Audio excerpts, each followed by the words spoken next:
मुंशी प्रेमचंद की लिखी कहानी घर जमाई। हरिधन जेठ की दोपहरी में ऊख में पानी देकर आया और बाहर बैठा रहा। घर में से धुआं उठता नजर आता था। छन छन की आवाज़ भी आ रही थी।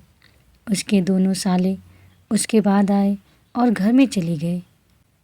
दोनों सालों के लड़के भी आए और उसी तरह अंदर दाखिल हो गए, पर हरिधन अंदर न जा सका। इधर 1 महीने से उसके साथ यहाँ जो बर्ताव हो रहा था और विशेषकर कल उसे जैसी फटकार सुननी पड़ी थी, वह उसके पाँव में बेड़िया सी डाले हुए था। कल उसकी सासी ने तो कहा था, मेरा जी तुमसे भर गया, मैं तुम्हारी ज़िंदगी भर का ठेका लिए बैठी हूँ क्या। और सबसे बढ़कर अपनी स्त्री की निष्ठुरता ने उसके हृदय के टुकड़े टुकड़े कर दिए थे। वह बैठी यह फटकार सुनती रही, पर एक बार तो उसके मुंह से न निकला, अम्मा तुम क्यों इनका अपमान कर रही हो। बैठी गटगट सुनती रही। शायद मेरी दुर्गति पर खुश हो रही थी। इस घर में वह जाए कैसे? क्या फिर वही गालियाँ खाने, वही फटकार सुनने के लिए? और आज इस घर में जीवन के 10 साल गुजर जाने पर यह हाल हो रहा है। मैं किसी से कम काम करता हूँ? दोनों साले मीठी नींद में सो रहते हैं और मैं बैलों को सानी पानी देता हूँ, छांटे काटता हूँ। वहाँ सब लोग पल पल पर चीलम पीते हैं। मैं आंखें बंद किए अपने काम में लगा रहता हूँ। संध्या समय घर वाले गाने बजाने चले जाते हैं। मैं घड़ी रात तक गाय भैंसे दूहता रहता हूँ। उसका यह पुरस्कार मिल रहा है कि कोई खाने को भी नहीं पूछता, उल्टे गालियाँ मिलती हैं। उसकी स्त्री घर में से डोल लेकर निकली और बोली, जरा इसे कुएं से खींच लो, एक बूंद पानी नहीं है। हरिधन ने डोल लिया और कुएं से पानी भर लाया।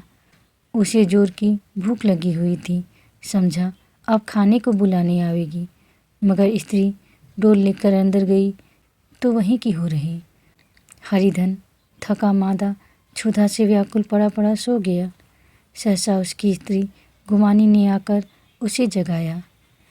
हरिधन ने पड़े पड़े कहा, क्या है, क्या पड़े भी न रहने देगी या और पानी चाहिए?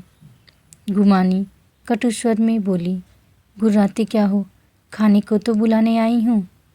हरिधन ने देखा उसके दोनों साले और बड़े साले के दोनों लड़के भोजन किए चले आ रहे थे।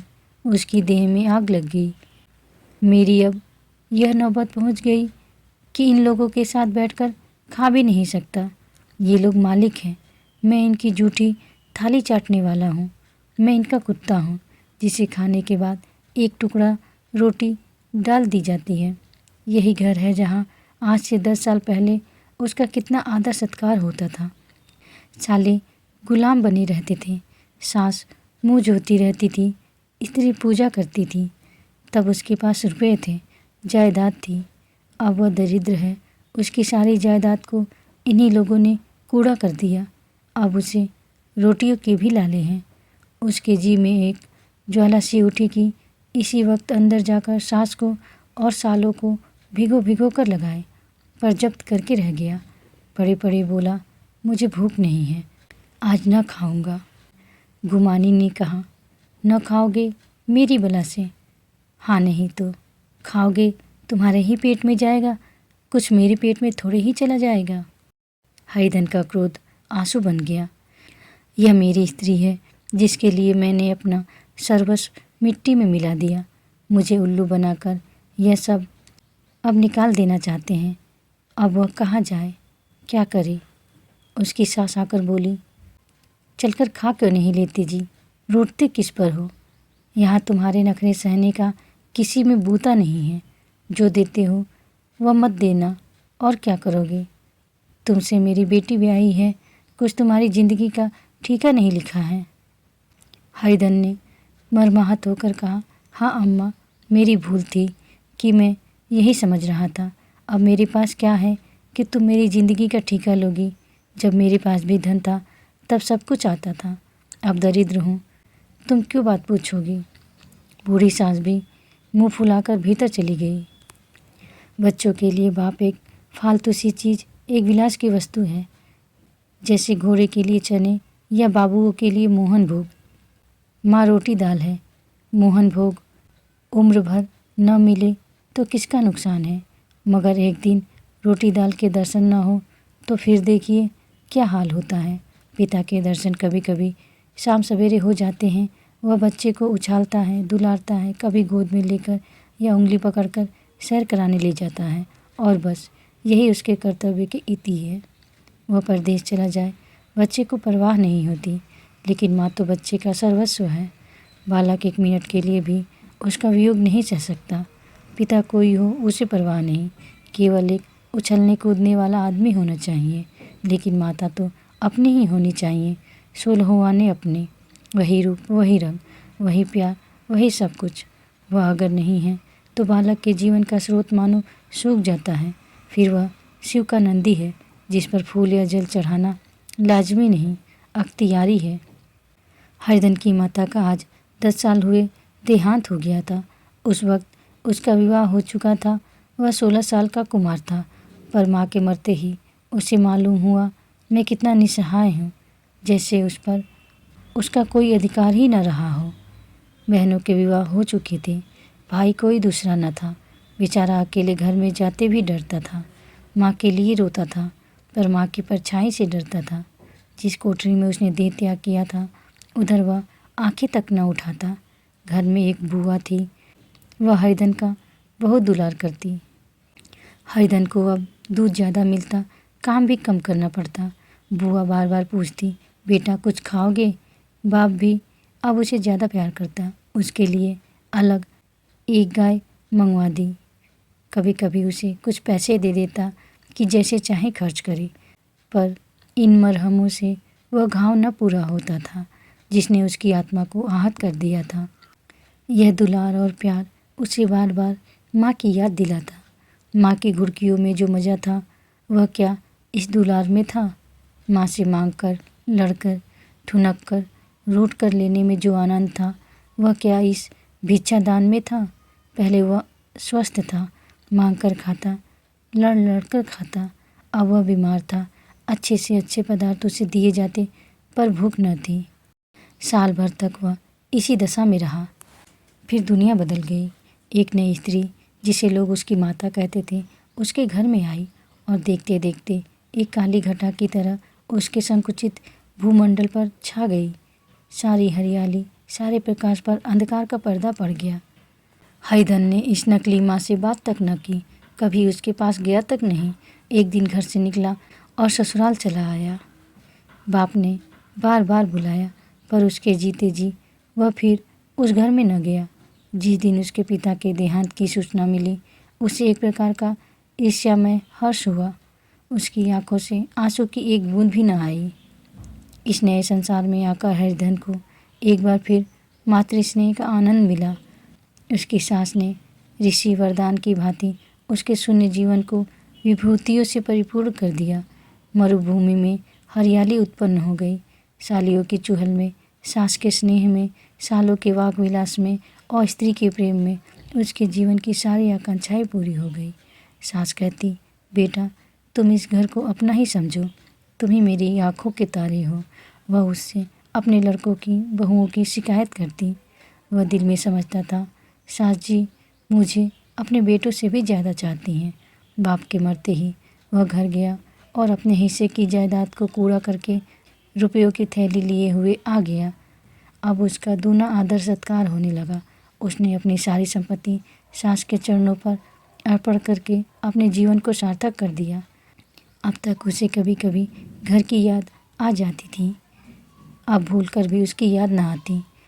मानो वह उसके जीवन का कोई भीषण कांड था, जिसे भूल जाना ही उसके लिए अच्छा था। वह सबसे पहले उठता, सबसे ज़्यादा काम करता। उसका मनोयोग, उसका परिश्रम देखकर गांव के लोग दांतों तले उंगली दबाते थे। उसके ससुर का भाग बखानते, जिसे ऐसा दामाद मिल गया। लेकिन जो जो दिन गुजरते गए, उसका मान सम्मान घटता गया। पहले देवता, फिर घर का आदमी, अंत में घर का दास हो गया। रोटियों में भी बाधा पड़ गई। अपमान होने लगा। अगर घर के लोग भूखों मरते और साथ ही उसे भी मरना पड़ता तो उसे ज़रा भी शिकायत न होती, लेकिन जब देखता और लोग मूँछों पर ताव दे रहे हैं, केवल मैं ही दूध की मक्खी बना दिया गया हूँ, तो उसके अंतःस्थल से एक लंबी ठंडी आह निकल आती। अभी उसकी उम्र 25 ही साल की तो थी। इतनी उम्र इस घर में कैसे गुजरेगी? और तो और उसकी स्त्री ने भी आंखें फेर ली। यह उस विपत्ति का सबसे क्रूर दृश्य था। हरिधन तो उधर भूखा प्यासा चिंतादाह में जल रहा था। इधर घर में सास जी और दोनों सालों में बातें हो रही थी। गुमानी भी हाँ में हाँ मिलाती जाती थी। बड़े साले ने कहा, हम लोगों की बराबरी करते हैं, यह नहीं समझते कि किसी ने उनकी ज़िंदगी भर का बीड़ा थोड़े ही लिया है। 10 साल हो गए, इतने दिनों में क्या 2-3 हज़ार न हड़प गए होंगे। छोटे साले बोले, मजूर हो तो आदमी घुड़के भी, डांटे भी, अब इनसे कोई क्या कहे, न जाने इनसे कभी पिंड छूटेगा भी या नहीं। अपने दिल में समझते होंगे मैंने 2000 रुपये नहीं दिए हैं। यह नहीं समझते कि उनके 2000 कब के उड़ चुके। 1.25 शेर तो 1 जून को चाहिए। सास ने गंभीर भाव से कहा, बड़ी भारी खुराक है। गुमानी माता के सिर से जो निकाल रही थी, सुलगते हुए हृदय से बोली, निकम्मे आदमी को खाने के सिवा और काम ही क्या रहता है। बड़े, खाने की कोई बात नहीं है, जिसकी जितनी भूख हो उतना खाए, लेकिन कुछ पैदा भी तो करना चाहिए। यह नहीं समझते कि पहुनई में किसी के दिन कटे हैं। छोटे, मैं तो एक दिन कह दूंगा, अब अपनी राह लीजिए, आपका कर्जा नहीं खाया है। गुमानी घर वालों की ऐसी ऐसी बातें सुनकर अपने पति से द्वेष करने लगी थी। अगर वह बाहर से 4 पैसे लाता तो इस घर में उसका कितना मान सम्मान होता। वह भी रानी बनकर रहती। न जाने क्यों कहीं बाहर जाकर कमाते उसकी नानी मरती है। गुमानी की मनोवृत्तियाँ अभी तक बिल्कुल बालपन की सी थी। उसका अपना कोई घर न था। उसी घर का हित अहित उसके लिए भी प्रधान था। वह भी उन्हीं शब्दों में विचार करती, इस समस्या को उन्हीं आँखों से देखती जैसे उसके घर वाले देखते थे। सच तो 2000 रुपये में क्या किसी को मोल ले लेंगे। 10 साल में 2000 होते ही क्या हैं। 200 ही तो साल भर के हुए। क्या 2 आदमी साल भर में 200 भी न खाएंगे। फिर कपड़े लत्ते, दूध, घी सभी कुछ तो है। 10 साल हो गए, एक पीतल का छल्ला नहीं बना। घर से निकलते तो जैसे इनके प्राण निकलते हैं। जानते हैं जैसे पहले पूजा होती थी वैसे ही जन्म भर होती रहेगी। यह नहीं सोचते कि पहले और बात थी, अब और बात है। बहू तो पहले ससुराल जाती है तो उसका कितना महात्म होता है। उसके डोली से उतरते ही बाजे बजते हैं।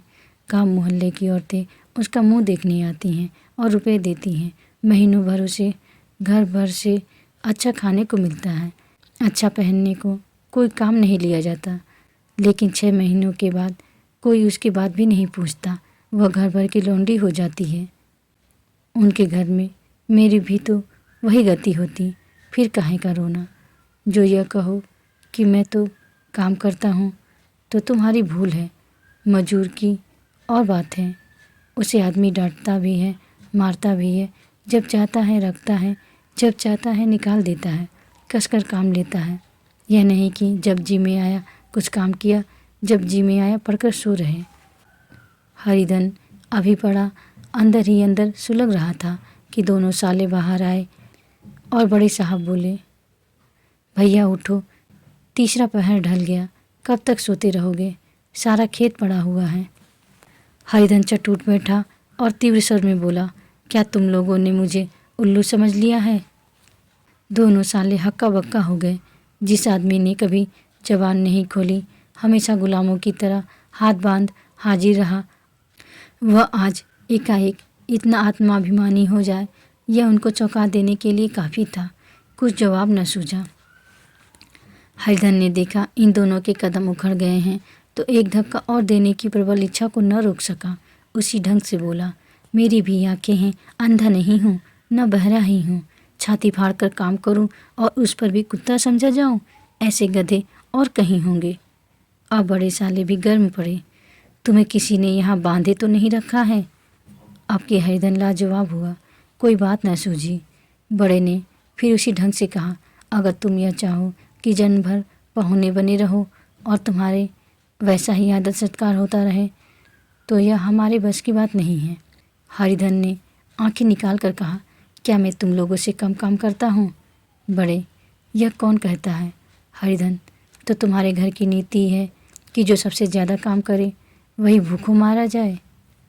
बड़े, तुम खुद खाने नहीं गए, क्या कोई तुम्हारे मुंह में कौर डाल देता? हरिधन ने ओठ चबाकर कहा, मैं खुद खाने नहीं गया कहते तुम्हें लाज नहीं आती? नहीं आई थी बहन तुम्हें बुलाने? छोटे साले ने कहा, अम्मा भी तो आई थी, तुमने कह दिया मुझे भूख नहीं है तो क्या करती? सास भीतर से लपकी चली आ रही थी। यह बात सुनकर बोली, कितना कहकर हार गई, कोई उठे ना तो मैं क्या करूं? हरिधन ने विष खून और आग से भरे हुए स्वर में कहा, मैं तुम्हारे लड़कों का जूठा खाने के लिए हूँ? मैं कुत्ता हूँ कि तुम लोग खाकर मेरे सामने रूखी रोटी का टुकड़ा फेंक दो? बुढ़िया ने ऐंठ कर कहा, तो क्या तुम लड़कों की बराबरी करोगे? हरिधन परास्त हो गया। बुढ़िया ने एक ही वाक प्रहार में उसका काम तमाम कर दिया।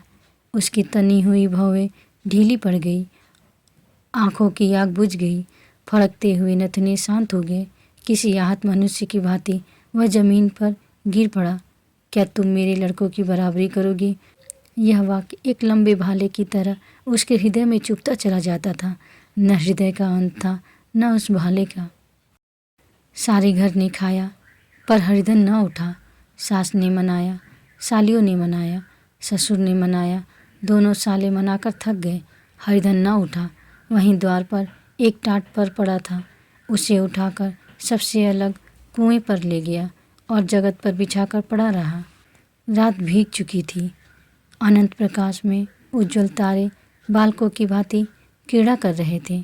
कोई नाचता था, कोई उछलता था, कोई हंसता था, कोई आंखें भींचकर फिर खोल देता, कोई साहसी बालक सपाट भरकर एक पल में उस विस्तृत क्षेत्र को पार कर लेता था और न जाने कहाँ छिप जाता था।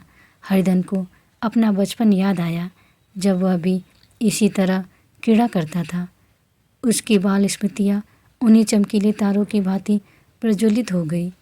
वह अपना छोटा सा घर, वह आम के बाग जहाँ वह केरिया चुना करता था, वह मैदान जहाँ वह कबड्डी खेला करता था, सब उसे याद आने लगे। फिर अपनी स्नेहमयी माता की सदैव मूर्ति उसके सामने खड़ी हो गई। उन आँखों में कितनी करुणा थी, कितनी दया थी। उसे ऐसा जान पड़ा मानो माता आँखों में आंसू भरे उसे छाती से लगा लेने के लिए हाथ फैलाए उसकी ओर चली आ रही है। वह उस मधुर भावना में अपने को भूल गया।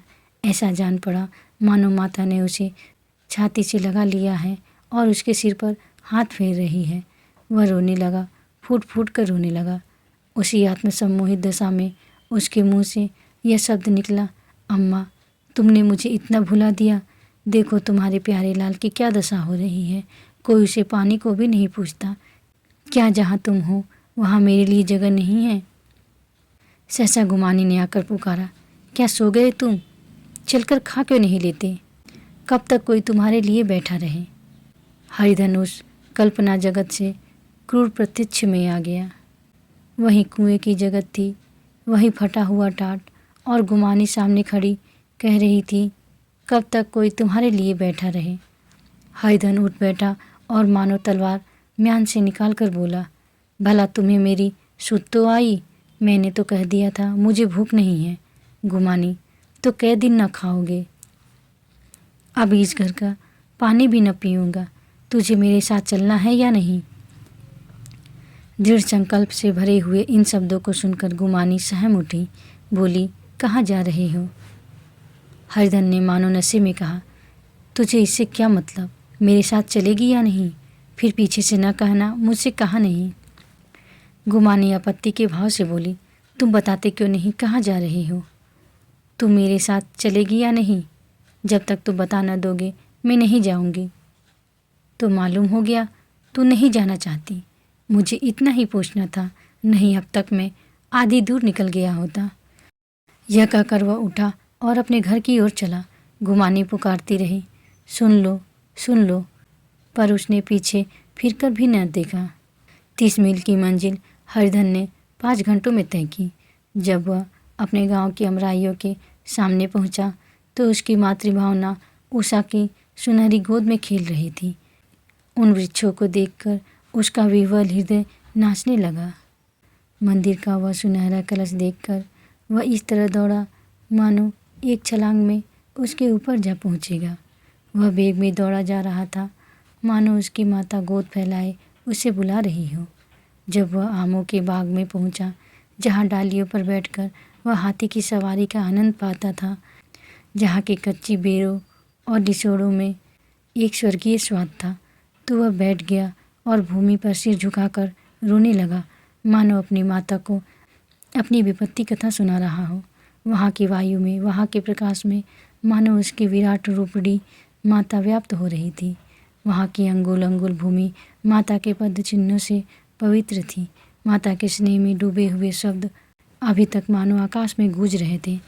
इस वायु और इस आकाश में न जाने कौन सी संजीवनी थी जिसने उसके शोकार्त हृदय को बालोत्साह से भर दिया। वह एक पेड़ पर चढ़ गया और अधर से आम तोड़ तोड़ कर खाने लगा। सास के वह कठोर शब्द, स्त्री का वह निष्ठुर आघात, वह सारा अपमान वह भूल गया। उसके पाँव फूल गए थे, तलवों में जलन हो रही थी, पर इस आनंद में उसे किसी बात का ध्यान न था। सहसा रखवाले ने पुकारा, वह कौन ऊपर चढ़ा हुआ है रे? उतर, नहीं तो ऐसा पत्थर खींचकर मारूंगा कि वहीं ठंडे हो जाओगे। उसने कई गालियाँ भी दी। इस फटकार और इन गालियों में इस समय हरिधन को अलौकिक आनंद मिल रहा था।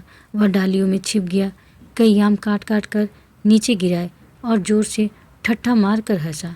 ऐसी उल्लास से भरी हुई हंसी उसने बहुत दिन से न हंसी थी। रखवाले को वह हंसी परिचित सी मालूम हुई, मगर हरिधन यहाँ कहाँ? वह तो ससुराल की रोटियां तोड़ रहा है। कैसा हंसोड़ा था, कितना चुलबुला, न जाने बेचारे का क्या हाल हुआ। पेड़ की डाल से तालाब में कूद पड़ता था। अब गांव में ऐसा कौन है? डांट कर बोला, वहाँ बैठे बैठे हंसोगे तो आकर सारी हंसी निकाल दूंगा, नहीं सीधे से उतर आओ। वह गालियाँ देने जा रहा था कि एक गुठली आकर उसके सिर पर लगी। सिर सहलाता हुआ बोला, यह कौन शैतान है? नहीं मानता? ठहर तो मैं आकर तेरी खबर लेता हूँ। उसने अपनी लकड़ी नीचे रख दी और बंदरों की तरह चटपट ऊपर चढ़ गया। देखा तो हरिधन बैठा मुस्कुरा रहा है। चकित होकर बोला, अरे हरिधन, तुम यहाँ कब आए? इस पेड़ पर कब से बैठे हो? दोनों बचपन सखा वहीं गले मिले। यहाँ कब आए? चलो घर चलो भले आदमी, क्या वहाँ आम भी मैसर न होते थे? हरिधन ने मुस्कुरा कर कहा, मंगरू, इन आमों में जो स्वाद है वह और कहीं के आमों में नहीं है। गांव का क्या रंग ढंग है मंगरू, सब चैन चान है भैया। तुमने तो जैसे नाता ही तोड़ लिया। इस तरह कोई अपना गांव घर छोड़ देता है? जब से तुम्हारे दादा मरे सारी गृहस्थी चौपट हो गई। 2 छोटे छोटे लड़के हैं, उनके किए क्या होता है? हरिधन, मुझे अब उस गृहस्थी से क्या वास्ता है भाई? मैं तो अपना ले दे चुका। मजूरी तो मिलेगी ना? तुम्हारी गैया मैं ही चरा दिया करूँगा, मुझे खाने को दे देना। मंगरू ने अविश्वास के भाव से कहा, अरे भैया कैसी बात करते हो? तुम्हारे लिए जान तक हाजिर है। क्या ससुराल में अब न रहोगे? कोई चिंता नहीं, पहले तो तुम्हारा घर ही है, उसे संभालो। छोटे छोटे बच्चे हैं, उनको पालो। तुम नई अम्मा से नाहक डरते थे, बड़ी सीधी है बेचारी, बस अपनी माँ ही समझो। तुम्हें पाकर तो निहाल हो जाएगी। अच्छा, घरवाली को भी तो लाओगे? हरिधन, उसका अब मुँह न देखूंगा, मेरे लिए वह मर गई। मंगरू, तो दूसरी सगाई हो जाएगी। आपकी ऐसी मेहरियाँ लाऊंगा कि उसके पैर धो धो कर पियोगे, लेकिन कहीं पहले भी आ गई तो? हरिधन, वह न आएगी। हरिधन अपने घर पहुंचा तो दोनों भाई भैया आए कहकर भीतर दौड़े और माँ को खबर दी। उस घर में कदम रखते ही हरिधन को ऐसी शांत महिमा का अनुभव हुआ मानो वह अपनी माँ की गोद में बैठा हुआ है। इतने दिनों ठोकरें खाने से उसका हृदय कोमल हो गया था। जहाँ पहले अभिमान था, आग्रह था, हेकड़ी थी, वहाँ अब निराशा थी, पराजय थी और याचना थी। बीमारी का जोर कम हो चला था। अब उस पर मामूली सी दवा भी असर कर सकती थी। किले की दीवारें छिद चुकी थी। अब उसमें घुस जाना असह्य न था। वही घर जिससे वह एक दिन विरक्त हो गया था, अब गोद फैलाए उसे आश्रय देने को तैयार था। हरिधन का निरावलंबन मन यह आश्रय पाकर मानो तृप्त हो गया। शाम को भी माता ने कहा, बेटा तुम घर आ गए, हमारे धन भाग। अब इन बच्चों को पालो। माँ का नाता न सही, बाप का नाता तो है ही। मुझे एक रोटी दे देना, खाकर एक कोने में पड़ी रहूँगी। तुम्हारी अम्मा से मेरा बहन का नाता है, उस नाते से भी तो तुम मेरे लड़के होते हो। हरिधन की मातृविवल आँखों को विमाता के रूप में अपनी माता के दर्शन हुए। घर के एक एक कोने में मातृ स्मृतियों की छटा चांदनी की भांति छिटकी हुई थी। विमाता का प्रौढ़ मुखमंडल भी उसी छटा से रंजित था। दूसरे दिन हरिधन फिर कंधे पर हल रखकर खेत को चला। उसके मुख पर उल्लास था और आंखों में गर्व। अब वह किसी का आश्रित नहीं, आश्रयदाता था। किसी के घर का भिक्षुक नहीं, घर का रक्षक था। एक दिन उसने सुना गुमानी ने दूसरा घर कर लिया। माँ से बोला, तुमने सुना काकी, गुमानी ने घर कर लिया। काकी ने कहा, घर क्या कर लेगी, ठट्ठा है, बिरादरी में ऐसा अंधेर, पंचायत नहीं अदालत तो है। हरिधन ने कहा, नहीं काकी, बहुत अच्छा हुआ, ला महावीर जी को लड्डू चढ़ा आऊँ। मैं तो डर रहा था कहीं मेरे गले ना आ पड़े। भगवान ने मेरी सुन ली। मैं वहाँ से यही ठान कर चला था, अब उसका मुंह न देखूंगा। आप सुन रहे थे मुंशी प्रेमचंद की लिखी कहानी घर जमाई। कहानी सुनने के लिए धन्यवाद। राधे राधे।